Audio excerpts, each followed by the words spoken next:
Hello and welcome to another Tekkit tutorial slash showcase in this case. I'll be showing you something else I created on my server. This here is an automated reed farm. And the concept is very easy, it's very simple, it's basically just a timer and a lot of wall traps, shall we call them. And you'll see what will happen in a second. There. You see that? Now the reeds are being pulled up these obsidian pipes and they will be carried along this pipeline into the back and down there. Now, I'm going to take a look behind the scenes. Don't worry about this, we'll talk about that later.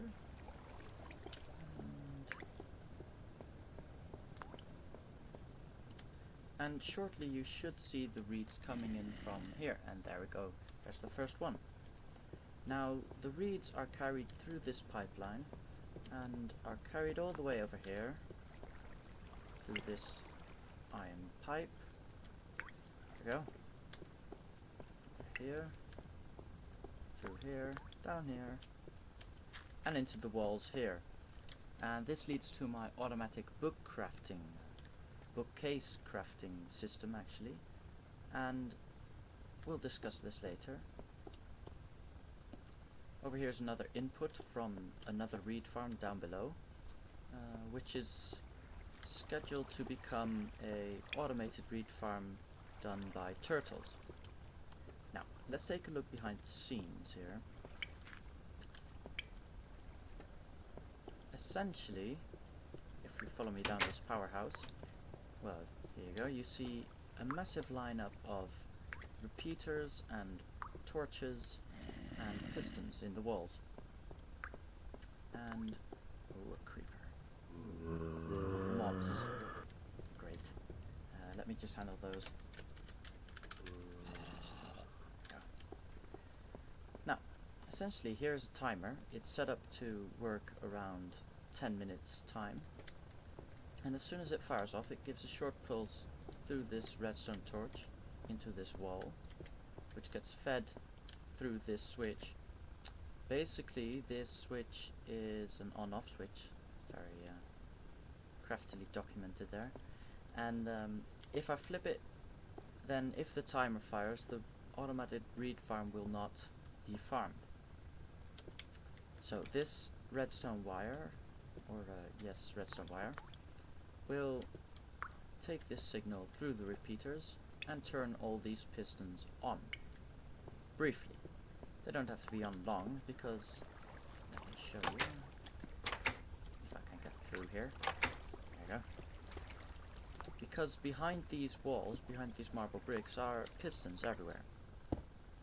And what happens is, when the timer fires, the pistons extend outwards like this, so the reeds get cut off. And because there's obsidian pipes everywhere next to them, they get sucked up immediately. And I built this water so the reeds would grow, but also, if you can see, there's obsidian pipes in the water, and the water ramps down a bit like this. It's more clear. Oh, I changed it. Well, it used to ramp down a bit towards the obsidian pipe, so that when stuff might fall into the water, that it got sucked up by the obsidian pipes and got added to the rest of the stuff, of the reeds. However, it doesn't do this anymore because all these pipes take care of the reeds themselves. See, as soon as I break it when I'm not in creative mode, as soon as I break it, it gets sucked up by the obsidian pipe. And you saw here that I picked up some reeds. It didn't in fact work what I said, but this is because when I break them now, they can also fall sideways, whereas when the pistons are extended here and all along there, there's nowhere for them to go and they can't possibly go sideways, so the only way they can go is into the obsidian pipes. Now, that's the middle of the section. The middle is powered by that system, and along the sides is essentially the same system. Took a little bit of fall damage there, a bit stupid. And this is the same signal from the timer. Another spider here. What's all this junk? Get out of here. Damn. Probably shouldn't be playing around with mobs in my automated system here. And this redstone signal is the same one coming from the timer, and it gets carried over by this wire through a similar system, but in the side walls. And those get fed into those pipes, and the pipes lead to my automatic book crafting center. This is a big farm. Well, big I wouldn't say, perhaps it's enough, and I plan to make this automated too with turtles, but I'll get to that at a later point, and not in this video, I'm afraid. Over here, this is a simple RS NOR latch system. Actually, I cheated a bit. It's not really an RS NOR latch configuration, it's just an RS NOR latch block from Red Power, I believe. Anyway, whoever made it, I'm very grateful, because now I can just place this one item, and that will be my RS NOR latch. The RS NOR latch here is for these two piston levers, and they are basically just this, well, graphical glitch there. It didn't update well, but these are just the pistons that drive the wall out, in and out, so it closes nice and smoothly. There's one on either side of the room, and all these wires are just those levers. Nothing special going on here. Anyway, so the reeds get carried into the pipes, down here, into here, and the pipes get fed all along down there somewhere, underneath this path, back into my house. Our house, I should say. It's my server, but me and my friends built this together. And follow me down here. You might recognize this from my other video. This is indeed the automatic smelting system. You can check out a video on that. I made a very extensive tutorial on that. I'll hope to keep this one short.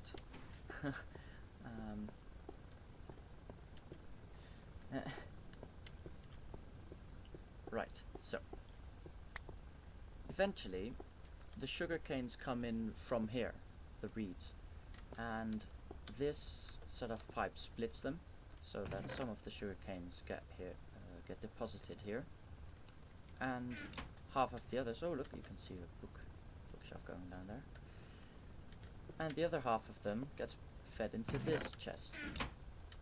Now, this chest gets sucked out immediately. Every piece of content in it gets sucked out, and then the contents arrive here, the sugar canes, shall we say, and what's behind here is more iron pipes and regular pipes, which are meant to give the contents coming through the pipes a certain division ratio, if you will, so that some part of it goes into here, some of the sugar canes get converted into sugar, some of them get, the sugar then gets deposited here, some of them get put in here to be crafted into paper. And if you forgot what iron pipes do, essentially they are a one-way gate. Through every colored part of the pipe things can enter, and through the uncolored part of the pipe things have to exit. So things come in from here and go up there, and they can never come from here or go into one of these directions. So then the chain continues. The 3 reeds have been crafted into paper, and that gets sucked back out and divided. You may be able to see that right there. And part of the paper is stored here, and part of the paper is fed into here, where they are crafted into books. You can see this one's already busy making a new book, and then this is sucked out again and put into this crafting table. Yes. So some wood and books together make a bookshelf, and the books from here get put into here, and the wood comes from here. Now, this is a antimatter relay linked up to, I believe, Mark III energy collectors. I can't be sure. However, this is an energy condenser, and once I put a book in here, let me find one. There we go. Oh yes, and again, part of the books that get created are put into the book storage, and part of them are sent on into this crafting table. Now, I didn't need a book. I needed wood, didn't I? No, I needed a book. Okay, right. Any case, if there isn't enough wood, because the wood gets pumped from this condenser and gets put into this crystal chest, and is then pumped from there into this crafting table, and it is also pumped around a few times to prevent any of the components getting too full, and also it is put into this chest, some of it randomly, and it makes diamonds out of them. This is to prevent things from getting full, and it gives me diamonds. So, once I start up this EMC machine, you can see, you can see what happens. And look, and the wood just gets pumped out at high speed. I can stop it right there because this will be enough wood to last me a century. And a steady stream of wood is now being pumped out through these pipes and put into the crystal chest. Now, normally when the reeds are... Oh, look, some reeds are coming in. A new harvest was just made. So the reeds get put in here, are immediately sucked out, and will show up in these, there we go, in these pipes here. And you'll see some of them come in here, and some of them go down here. Hopefully. Most of them are going into the paper. There. Again, this is entirely randomly, it's just a rational division. There's no way of determining where they will go. It's a matter of chance, really. And some paper has been made. Maybe I missed it already. Anyway, the paper is put in here, of course, for the books. There we go. Oops. And now a book has been made, and it is being pumped out and put in here, hopefully. Yep, you see that? It added a book. Now I'm going to speed up the process. I'm going to dump some sugar canes from the storage into this chest. There. Now, 4 whole stacks of sugar canes. This should speed up the process by quite a bit. You can see the crystal chest is already filling up with wood, but not quite as much as you'd expect, judging by the amount of wood that's in here. This is because most of it is always in circulation in the pipes. You can see some books going down from there. There we go, there's some books. And they'll be entering this crafting table. And then the books are again divided and put, some of them are put into here, and some of them are taken through these pipes round the back and are put into the bookshelf storage. And you can see how many books I've already made, bookshelves rather. And almost all of this is all by automatic farming. I've only force-fed the machine a few times while testing it initially, and those tests only gave me about 1 stack, maybe half a stack, 1.5. So the rest of it, so that's about, well, what will be 8 stacks. The rest of it is all by farming. Look, there we go. There's one whole bookshelf from that harvest.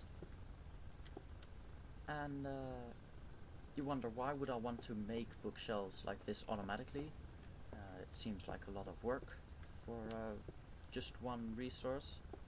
And while you're right there, it also gives me sugar. It also gives me loose pieces of paper. It gets me diamonds. And it gets me books, which will be useful when Tekkit is upgraded to 1.3 and becomes Technic, because then I can write books. And it gives me the very useful bookshelf, which I like to use to make libraries, but more importantly, I can use them on enchantment tables to make them powerful. And, well, that's my bookshelf factory, bookcase. This will keep going for quite a while.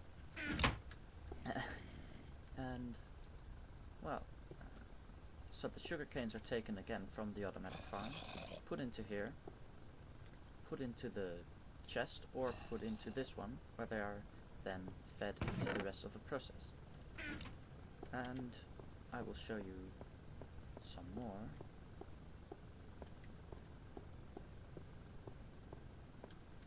I'm going to show you the other reed farm. Yeah, I just got myself trapped there, that would be nasty. And here's some rubber trees. So down here is our rubber farm. Reed farm. And there's quite a lot. You can see them stretching out into the horizon there. And all of these will eventually be harvested automatically by turtles, fed into this obsidian pipe.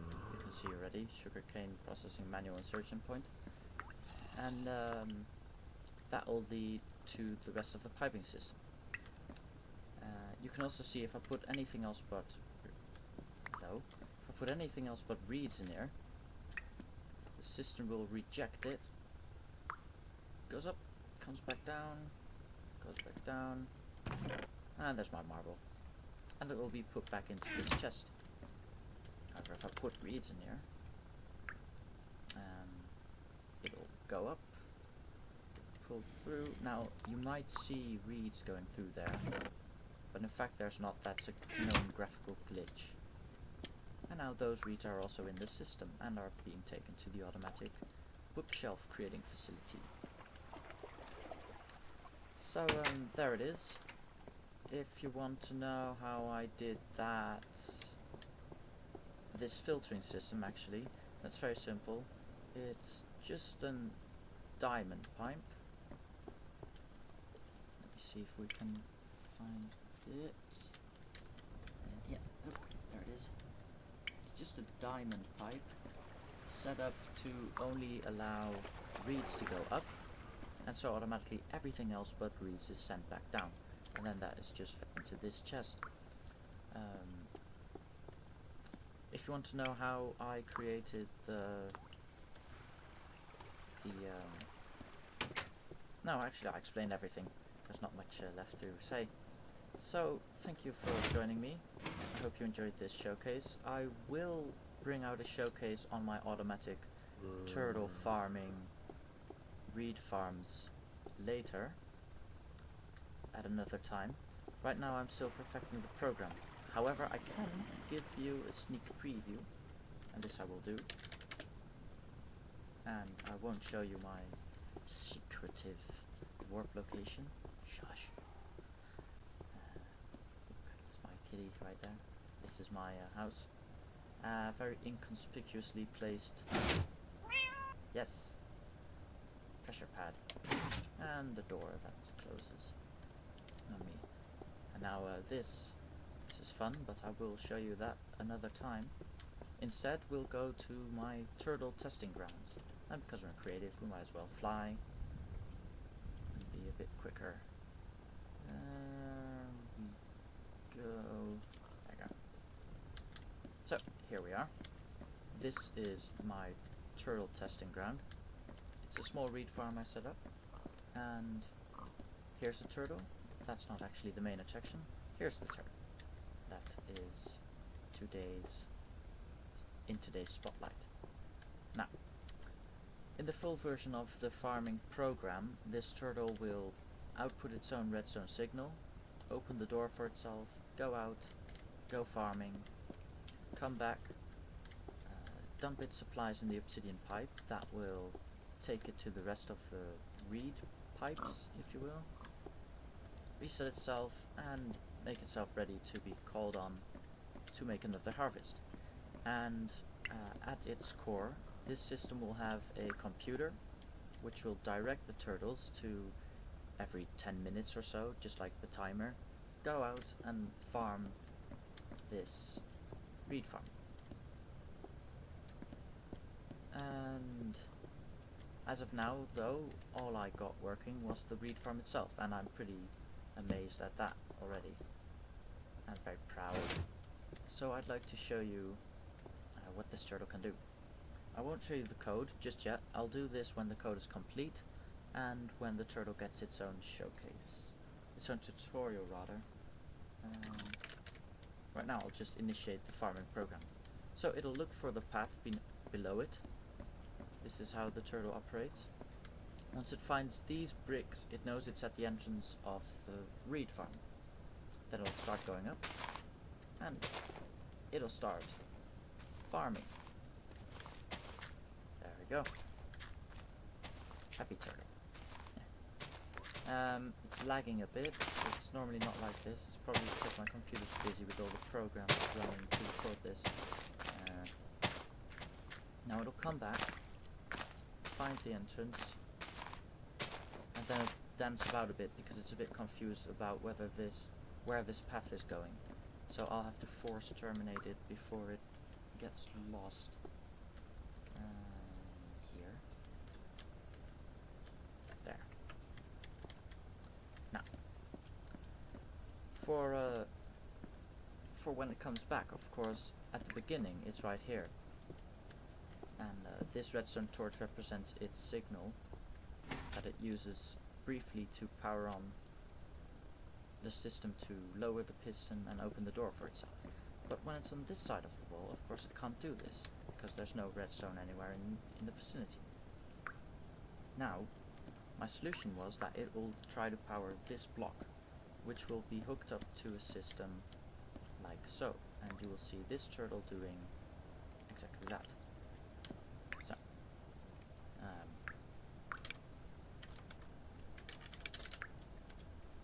there we go. There. It powered the block, opened the door for itself, and now it's inside.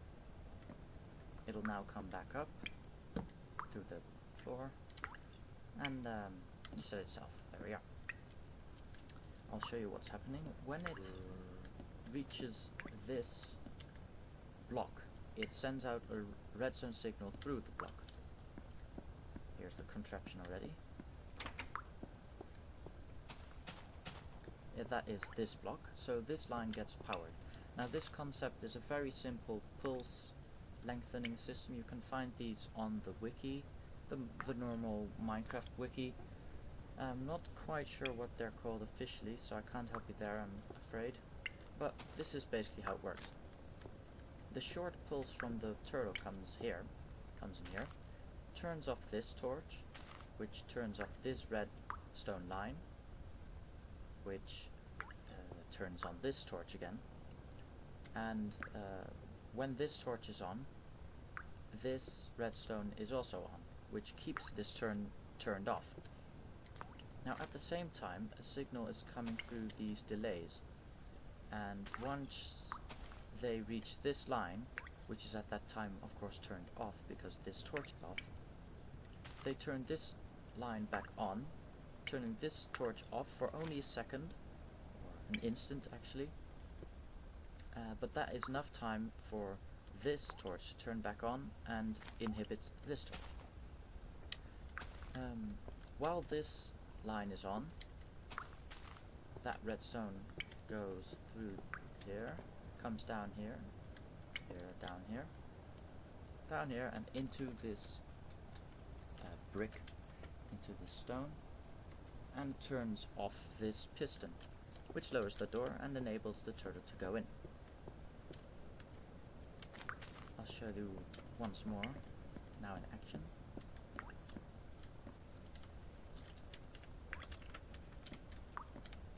There we go. You see the delay coming in, and it gets turned off. And now the turtle will come back up through the floor.